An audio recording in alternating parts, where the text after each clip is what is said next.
Prepare your ears, humans. Happy, Sad, Confused begins now.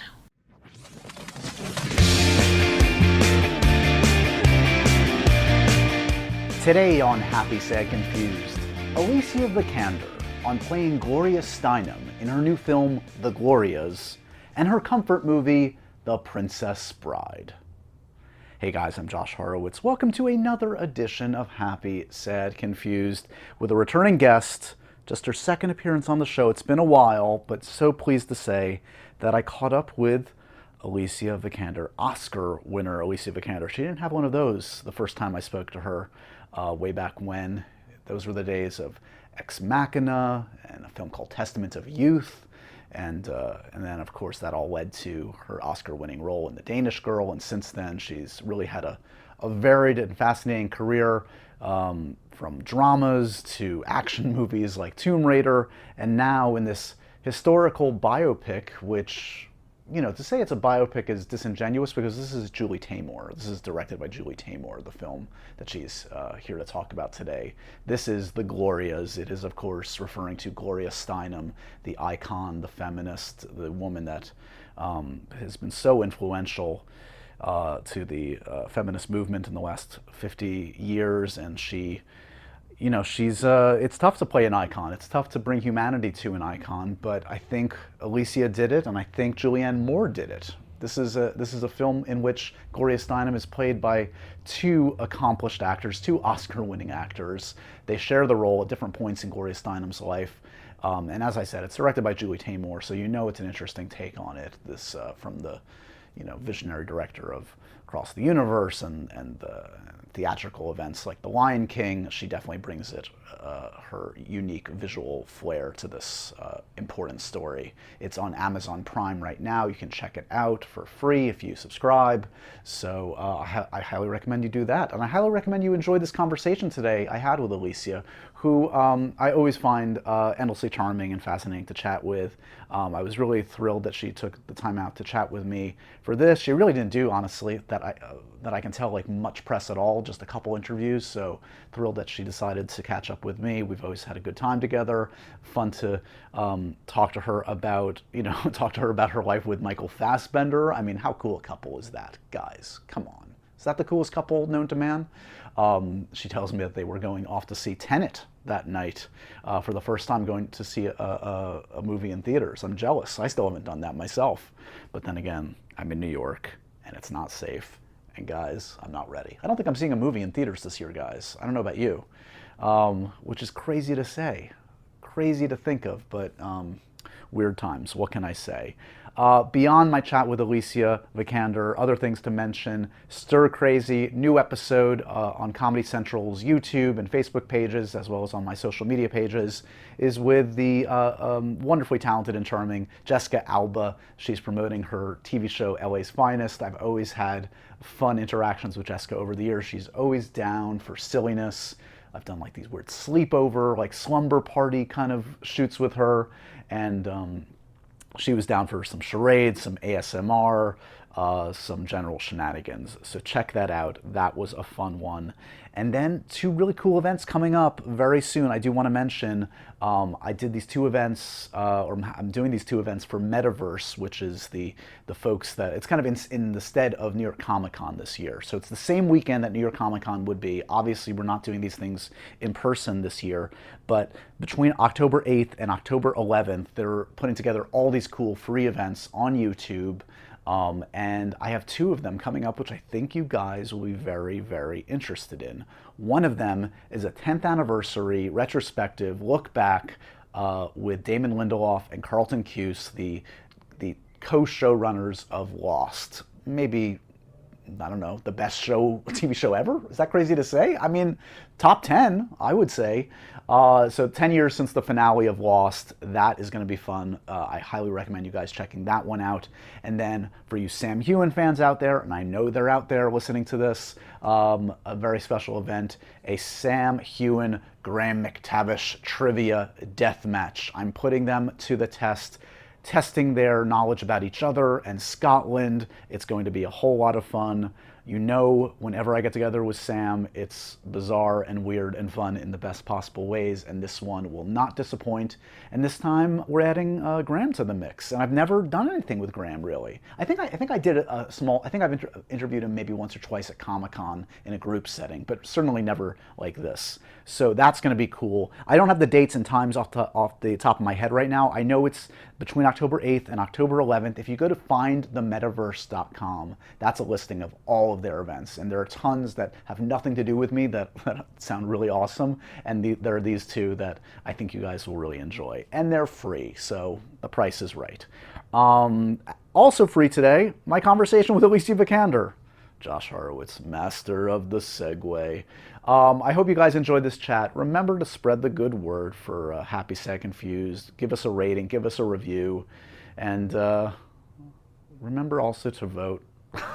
Just vote, please. Can you hear the desperation in my voice? Vote in person if you can, at all possible. If not, get your ballot ASAP. The future of my country is riding on it. No pressure. Anyway, on to more frivolous stuff. Here's my conversation with Alicia. Oh, one note. As always with these Zoom calls, this was recorded via Zoom, sometimes the connection goes in and out. There might be a couple small hiccups, nothing really notable, but you might hear a few seconds here and there of Alicia freezing up, or even me. So just roll with it. I did. You can. We'll make it through this. Here's me and Alicia Vikander.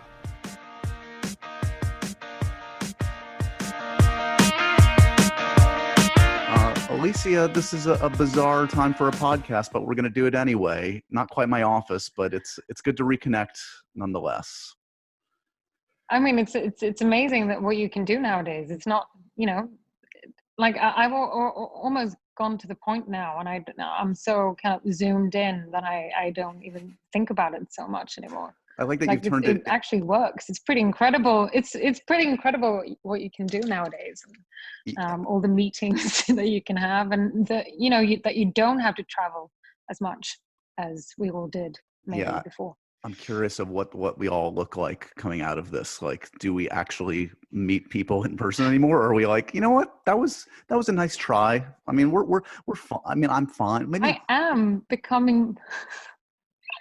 I am becoming more of a hermit. Yeah, for those of us that have that instinct, this is enabling those hermiting instincts, and maybe it's not a good thing, but yeah, I didn't know I had them, and they've I think in the beginning, like most people, it was knowing that we were going to be, the idea of quarantining and being indoors and not going out was so foreign and scared all of us. But then it was really tough, but getting the chance to kind of also, especially the traveling, I've realized how much that took its toll on me, I think, and being able to just be in one place, and that has been quite a nice revelation. I mean, that being said, my sense from you over the years is, I mean, you just have to look at your resume in recent years to know that you've been working quite a bit. This is, I would guess, the longest stretch of you not working in maybe your entire adult life. So it sounds like you're in some ways cool with that. In some ways, do you feel the itch? Do you feel like, wait, what is my purpose on earth? I mean, sure, it's to have a nice family and enjoy friends, but part of my life is to work. It's kind of what it's drilled down to, those essential things. I think having time to to connect with my family and loved ones and be home, and maybe realize your own what you value in life. I guess.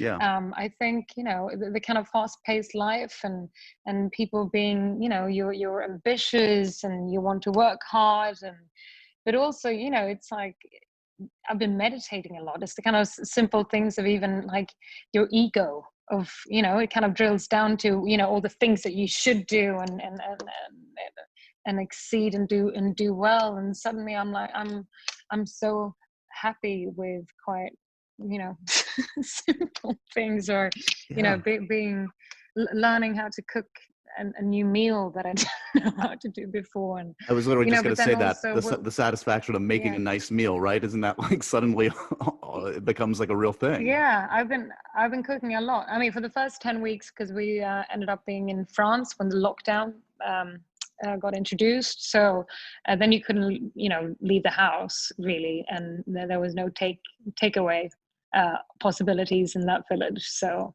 I was cooking quite a bit. But then also, actually having the time to kind of fall in love with the things that you love all over again.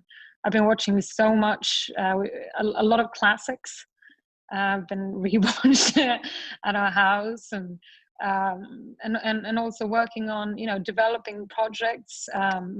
Writers are very busy at the moment. It's Yes. been pretty great to kind of be able to uh, connect people and bring people together, and actually have time for all those ideas that you kind of threw out in the world, at dinner parties before. Now you're like, should we actually do it? And Right. so it's been a time when that is the kind of work I've been able to focus on, and yeah. You're speaking my language when you talk about going back to movies that you love or TV that you love. We're going to get to your comfort movie, as it were, in a second. But before we get to that seminal classic, just give me a rundown. What have you been watching? Have you been like going back to? It sounds like you've been revisiting things Yeah, as a opposed to lot some of new like, things. Double Indemnity, like All About Eve, like a lot of old classics. Apocalypse Now the other day. I mean, it's yeah, a whole range of. I mean, it feels like I've gone through the entire list on iTunes and Netflix. You know, by now, but yeah, it's been nice to kind of have the chance to. I'm like, oh, I was able to like go down to you know TV in the evenings. I'm like, oh, it's like we're a Netflix couple now. I can just say, Totally. We all, I was like, it's the best. He's like, is that a bad thing? I was like, it's a good thing. no, this is happiness. What so Yeah, so pure happiness. is there any, my wife and I generally we share a lot of interests. That's why we're married. That's why we get along. There Yeah. are some films and TV shows we differ on, but for the most part we're watching the same stuff. So have you exposed Michael to any things that he was resistant to or vice versa? Uh, Is he making you watch bad 80s TV? I introduced him to Wally. I do love Oh. like animated films. Such a beautiful film. I'm like, If you and don't not Years cry Have watching Passed. Wally, Yeah. yeah, Oh my God. I think we both did. Yeah. yeah. Um, so that was a nice one. Is Yeah. he making you watch bad 80s TV? Are you watching like Knight Rider and like all these bad Ooh, yes. Everything with a good soundtrack. exactly. I guess. Yeah. And then we tried to mimic the sounds, Oh, both I've of heard us. it. I've heard it firsthand from him. He's a good one at Oh yeah, that. you have? Oh yeah. Yeah, yeah, yeah. It's He's good. I mean, is it good or is it? I mean, he's I good, but don't it's also horrible in the know. same at the same time. Uh, so let's before we get to the Glorias, which is an exceptional piece of work, a collaboration with the great Julie Taymor. I do want to talk about one film in particular because I asked you to pick a comfort movie, and it's. I think a lot of future guests are going to be jealous that you chose this one because it's a comfort movie for so many, including myself. Yeah, Tell us what you picked, Alicia, and why. yeah. Princess. Oh my God, I was gonna say Princess Diary. Wait, that's a My swerve. God, that's another film. Princess Bride. Any princess movie Yes, for you, yeah. yeah.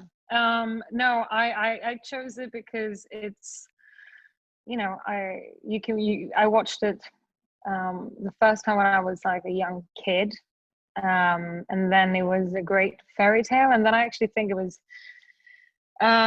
Michael who said, oh, you haven't seen it. I hadn't seen it in so many years that I'd almost forgotten uh, uh, what it was about. And then I rewatched it, and then kind of all the memories flooded back, and the fact that I love films that are just for all ages. There's so much in there. There's I get the same joy of going back to that film or to Wall-E, to kind of just leave the world behind and step into the land of fairy tales and giants and sword fights and princesses and then of course I think it's just done so delicately because it honors those fairy tales, but it also you know not it doesn't mock it, but it brings out the absurdity of what those worlds and characters can be like. Yeah.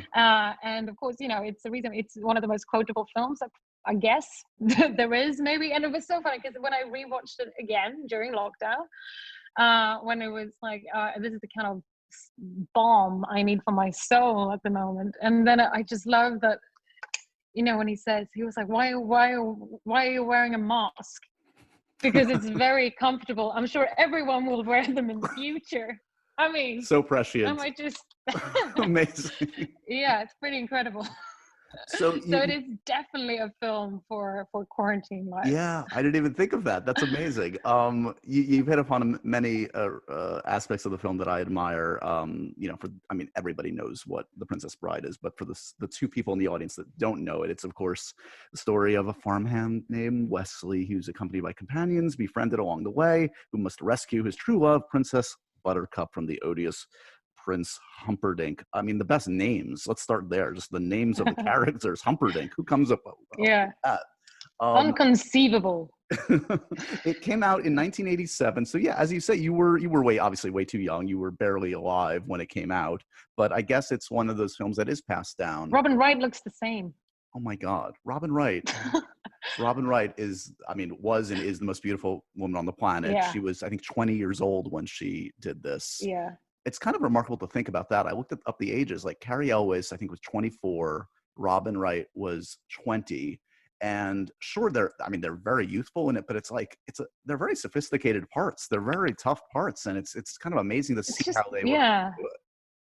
I think especially because they kind of have the right tone. It's like they give so much honesty and truth to their characters and weight.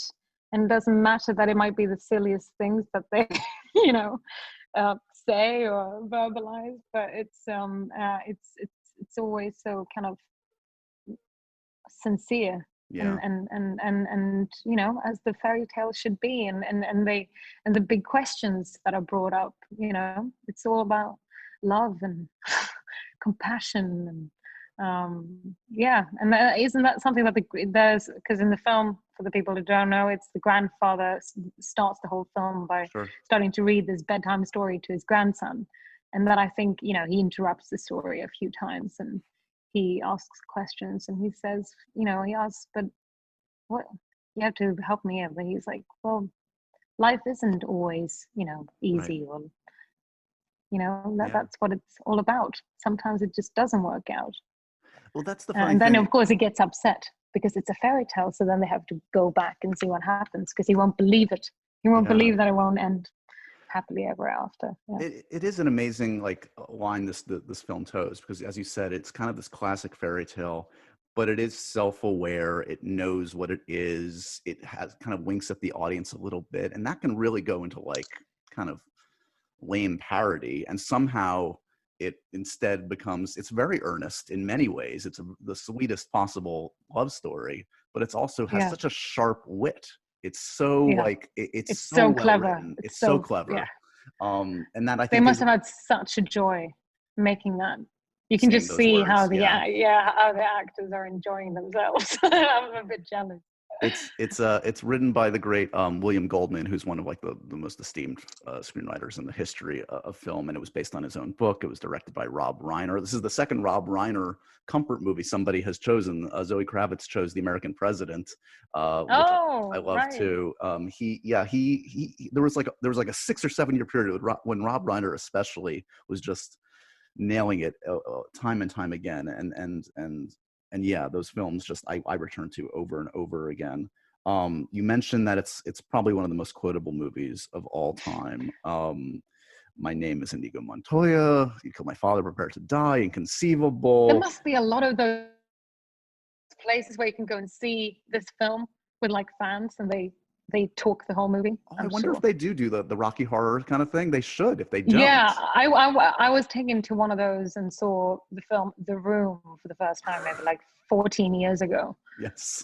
in Denmark, and like 300 Danish people sat there and quoted the entire movie. It was so weird. Yeah, I had the same experience. I'd been hearing about The Room for years and years and years, and I finally was like, okay, let's see what it is. And thankfully, I saw it with a room of devotees, and that's the only way to see a movie. That's the way to see it. Yeah. Yeah. I love everything out of Andre the Giant's mouth in that film. You know, anybody want a peanut? It's amazing. He's a genius in it. Has one of the great sword fights of all time, I would say, Yeah. between Inigo and the Dread Pirate. Um, I mean, this is a movie that has so many great performances. I always like to give kind of silly, arbitrary awards, Alicia. Is there a favorite performance you have in the film? Is there a favorite one that you can pinpoint?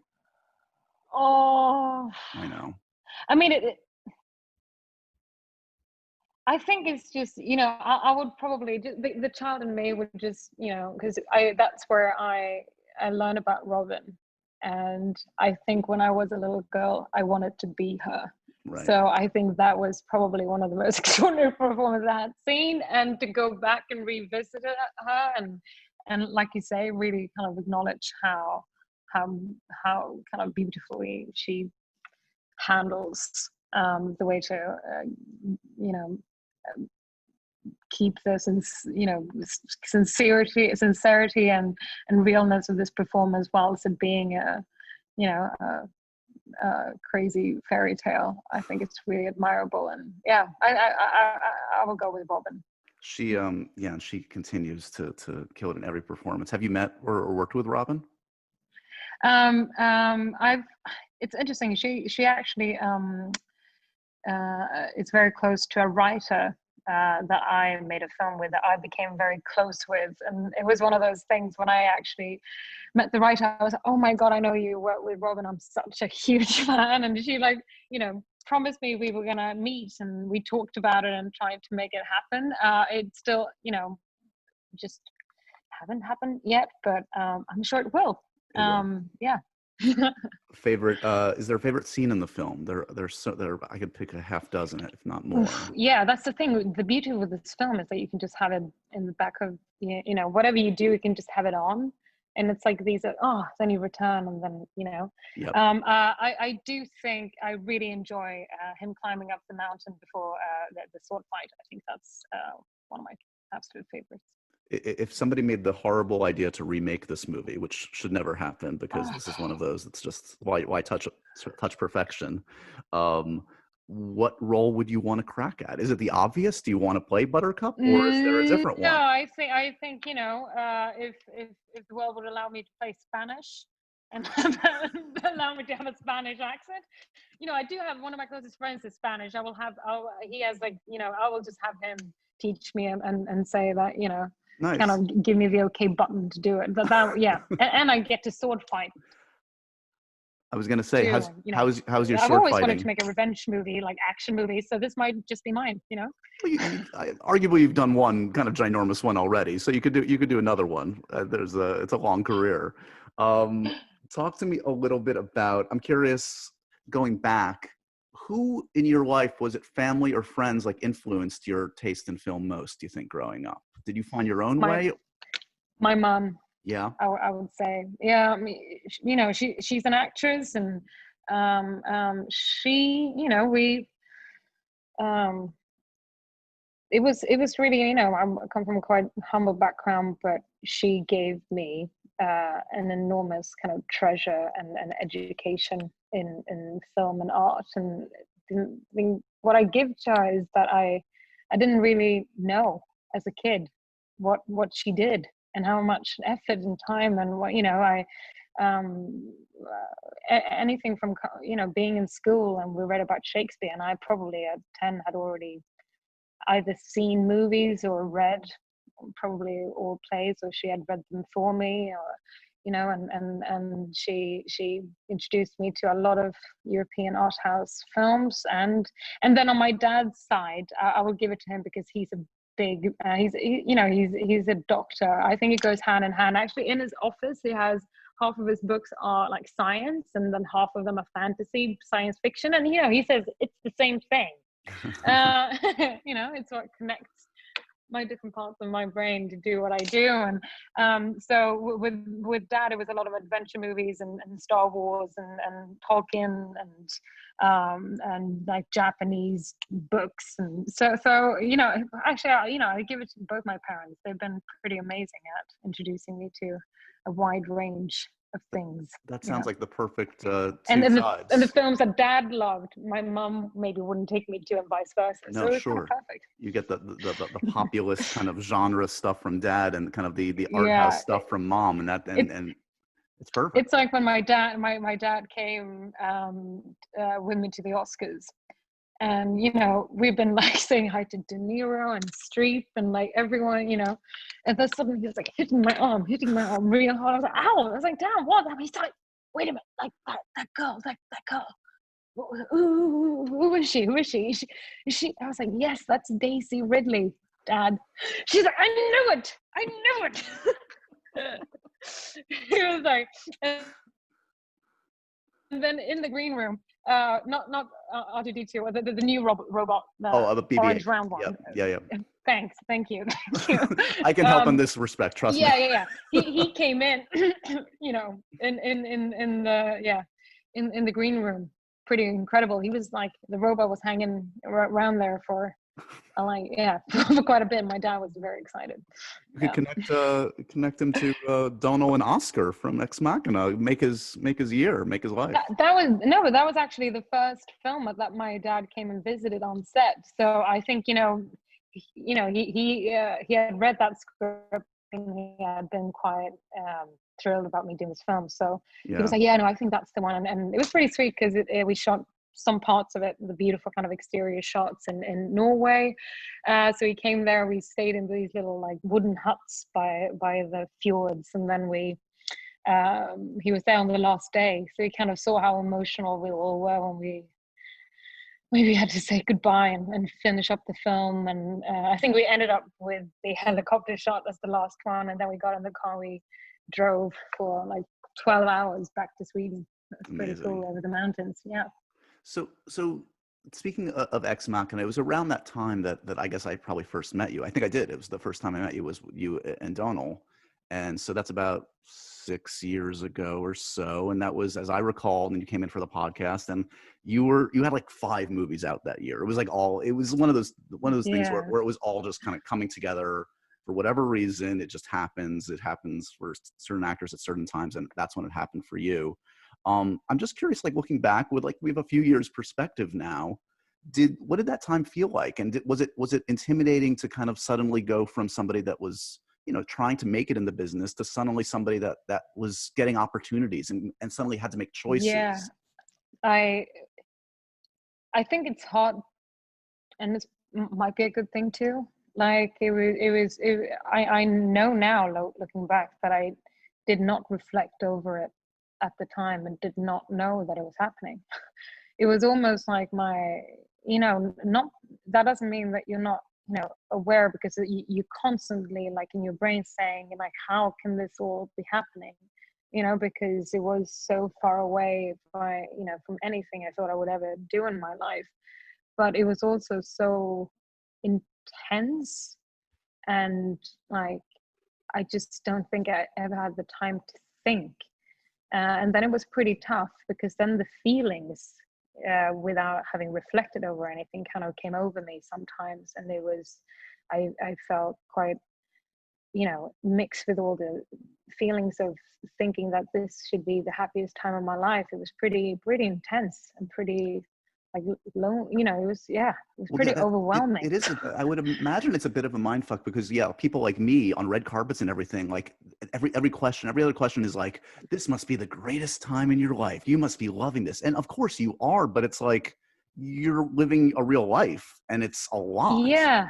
I think that's, and it's interesting. I've had that conversation, after with a few other actors, and it is a reality, that thing it's that when you started to feel like, wait a minute, something is not making me happy or making me feel uneasy or something, then it's because of that, because your brain knows that it's unbelievable what you're making and you are so happy, but it's also other people's idea of this.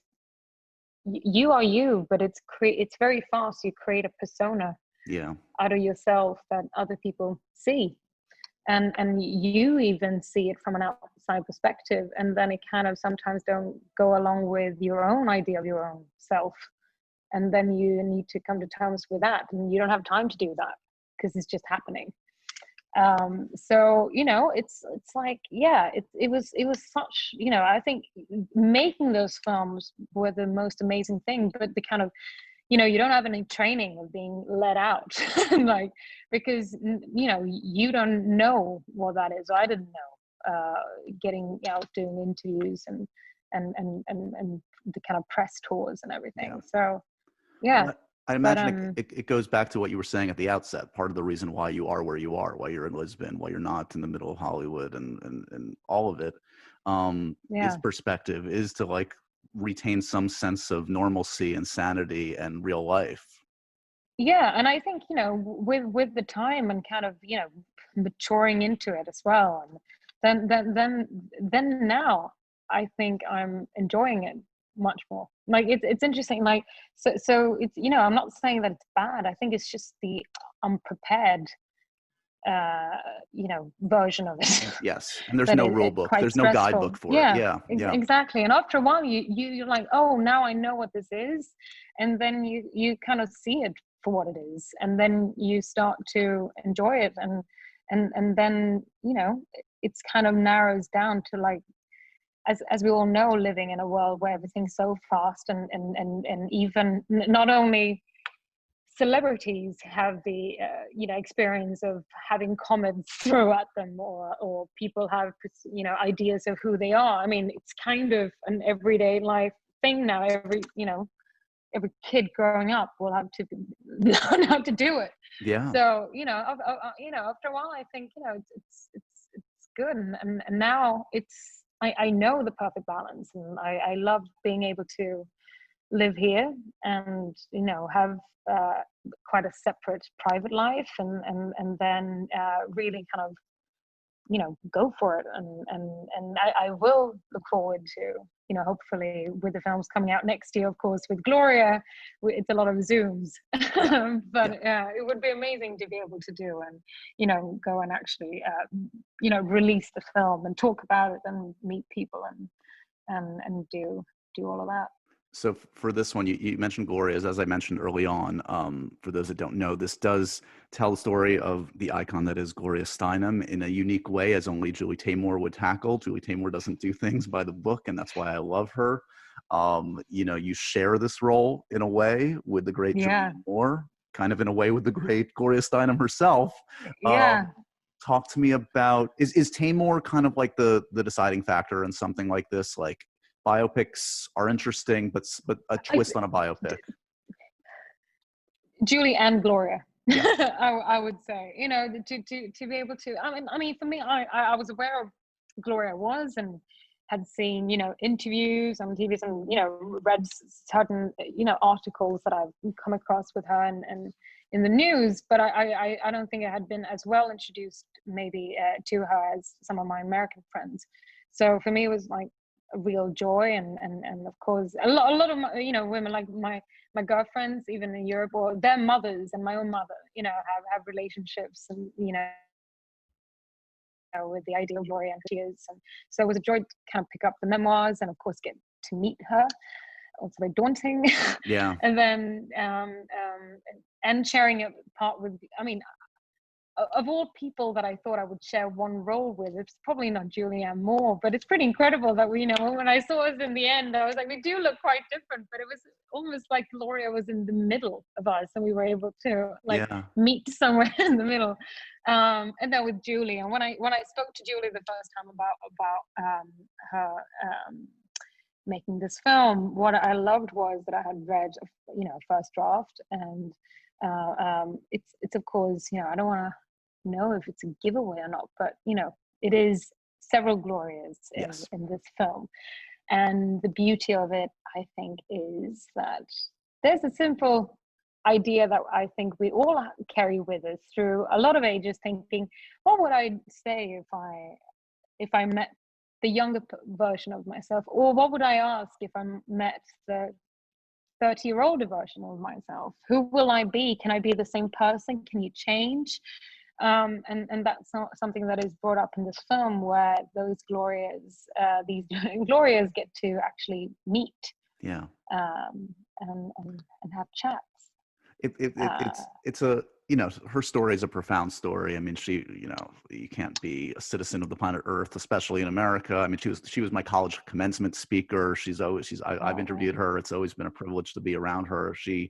And especially now, obviously, look, I mean, we're taping this as like Ruth Bader Ginsburg passes away a few days ago. And like in the States, I mean, it feels like all the stuff that Gloria Steinem has fought for is like on the line more than ever. It adds a real kind of profundity to her story, because it's a living, breathing document. The stuff she's fighting for is the stuff we're still fighting for. Yeah. I don't have a question, except it's a lot. It's a lot. We're all dealing with a lot. This I mentioned the unique take on a biopic, because I think it's smart, because I mean, if you've watched a lot of movies, you've seen a lot of takes on biopics, and they're tough to do. They like the cradle to grave kind of thing, like is really tough. And like Madonna, I don't know if you heard this, is Madonna's going to direct her own biopic, and I'm kind of like, okay. I didn't know. Yeah, no, I think I read that somewhere. Yeah. I think it's, I mean, that's a bold move, but it's like, I kind of admire, because it's like, how do you sum up somebody's life in a film? It's almost an impossible task. You have to kind of take an You have impressionistic to, take on it. definitely. And to know, it's even with a memoir, you have maybe 400-500 pages, and here you have 2 hours. Right. And I thought that the tool that she had come up with to tell the story was really interesting. And I think that really, made it very unique, and also gave it, kind of justifies the story, Yeah. in a way, I think. The memoir is My Life on the Road. This is a very famous memoir of Gloria's, and indeed we find you on the road at the start of this. A lot of people have had transformative journeys where they connect with other parts of the world and culture, and it can have a transformative effect on them. Has that happened in your life? Did you do the backpacking in Well, Europe thing? Did you do anything like that? no, but I mean, I think, and it was interesting because it was actually one of the things that I think Gloria mentioned when I met her too, because she had read some interview. I was so, humble, but she had read an interview, and and she was like, yeah, I know you've been living on the road too. And I was like, yeah, because I was 15 when I moved away from my home, to go to ballet school in the capital in Sweden, and that's kind of when I started to rent, secondhand, third hand, always couch surfing, and then finally when I actually got to get my own place several years later, I was never home. Right. So I've never really been in one place, and it kind of was this connection I had with her when I read the book, because she's such a adventurer, and so kind of curious, and still is, and it made me feel like I really treasured the beauty of the kind of life that I've had, because it's been tough, yes, of course, to not have a base. And I, like we talked about in the beginning, now I've really enjoyed being kind of forced to be at home for a bit. But the experience of traveling as I have, and to see cultures and to meet people, and like I've realized that it's pretty spectacular, and part of me has sometimes thought, oh, it's not, you know, the way to do it, or that's not a good thing to do. But she was like, no, it's great. Yeah. You know, treasure it. And I thought, yeah, no, it's quite unconventional, but it's after a while, you know, when people ask me where my home is, I it's pretty amazing because I don't have one, I think. And I really mean it. Like I was surprised when I kind of came to that conclusion myself, because it's I even, you know, I remember my mom kind of got a bit, you know, upset when I was 18. You know, I lived away from Gothenburg, where I was born, a few years, and I said, oh, I'm going home, meant Stockholm. And she was like, what are you talking about? And I'm like, well, you know, because I guess my new life and all my friends were there now. But of course my family home is in Gothenburg, and where my parents are, my siblings. But you know, but then I moved to London, and then that started to be just when I started to feel roots there, then I was just flying everywhere. And now I've realized that it's not the place, it's the people that makes Yes. home. Yes. And it's pretty cool. I do have quite a few homes now, I think. Yeah. As long as you have the people you love around you, that's home, definitely. Yeah. I think you have a couple movies that you've shot that we haven't seen quite yet. I'm very excited about David Lowery's take on The Green Knight. Yeah. I mean, he's an Me too. interesting filmmaker. You worked with John David Washington recently too, is that right? Yeah, I did. I'm actually gonna go and watch Tenet, I think, this evening. Oh, I'm so Yeah. jealous. I still It's haven't my seen first it. it's my first cinema experience in Amazing. months. Yeah. Oh, that's going to be exciting. Yeah, I'm jealous. New York hasn't quite gotten there yet, but he's a talent. Yeah, I've chatted with him a bit. And popcorn. That's I'm going that's I'm the going real through it reason. like that was the one thing I mentioned yesterday. I was like, what, you know, because we were thinking about going yesterday, but I had such a big meal. Then I'm like, wait a minute. I was like, we can't go today. He was like, why? I was like, I was like, because I want popcorn. If we're gonna And do he it, was we're like, gonna do it yeah, right. because because he knows me. I was like, I want to get like a large one by myself, and I'm gonna like eat all of it. He was like, okay, so let's do it tomorrow, so you can plan. So you can have an early lunch, so there's enough room. Oh my God, are you not a sharer? Are you one of those? No, I don't think he is either. That's okay. Neither am I. It's a pet peeve of my wife. I'm not a. I've had to adapt. Yeah, What's the future and hold? Yeah, then go ahead. yeah, future, yeah, and then I was in, yeah, and the last one was Blue Bayou, Right, right. small little So three of film them. that So is, and yeah. then what's the future hold for Tomb Raider? Ben Wheatley still attached? Is he still going to do it? Yes, well, we you know, we had hope to go sometime this year, but that didn't happen. But we, you know, we were on a Zoom, what was it, a week ago. So we're like still working our way. You know, in one way, it's kind of giving us the opportunity, you know, because films are being pushed now. You know, now it might come out in, you know, 4 or 5 years Right. after the first one, but it also gives us the opportunity of that thing of, you know, enough time has passed, so you can kind of enjoy what has she been up to during that time, and kind of, you know, work on the script and you know, really put more time and more ideas in, and work on things. So in one way, I'm probably even more excited now than I was a few months ago. So Ben's still on, and I really hope that we get going sometime next year. I think on behalf of a lot of film fans, we're very curious what a Ben Wheatley Tomb Raider Me movie too. even looks like, Me too. right? Yeah. Yeah. Yeah. Going out of the first film, I mean, I'm sure there are takeaways, good and bad, in the middle that you want to apply to this one. What is there like a main kind of thing you keep coming back to in your discussions about the sequel? Well, I think, you know, with the first one, it was, you know, that kind of coming of age story of us getting introduced to Laura. And like I said, now we're going to meet her several years after, and she will be able to have a whole new set of skills and you know, have learned a lot of stuff. So I'm excited to kind of see a Laura that is kind of, that has bloomed. Got it. Now and then also, I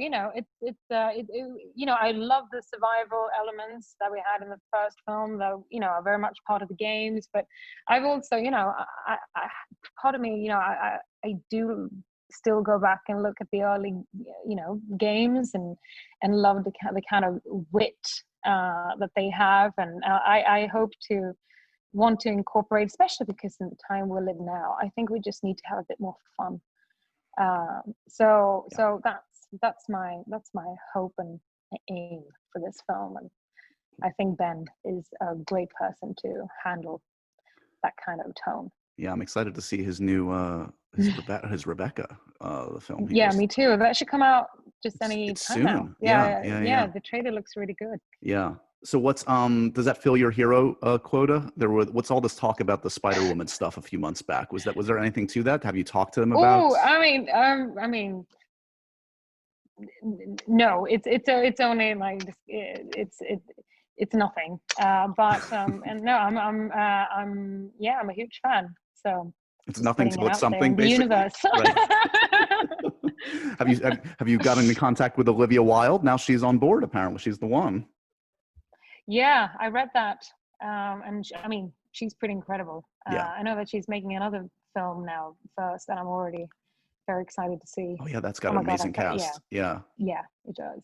Very cool, very cool. Well, I always appreciate your time, Alicia. It's been fun to get to know you over the years. I hate that it had to happen in this way, of course, but I'm also sad that It just means that we're gonna have to do it, all over again at some point. Exactly. And I will say, between you and Michael, you probably deliver the best husband and wife happy, sad, confused faces in my repertoire. I don't know if you've ever seen Michael, but they're pretty epic. I'm gonna go in and look at it now.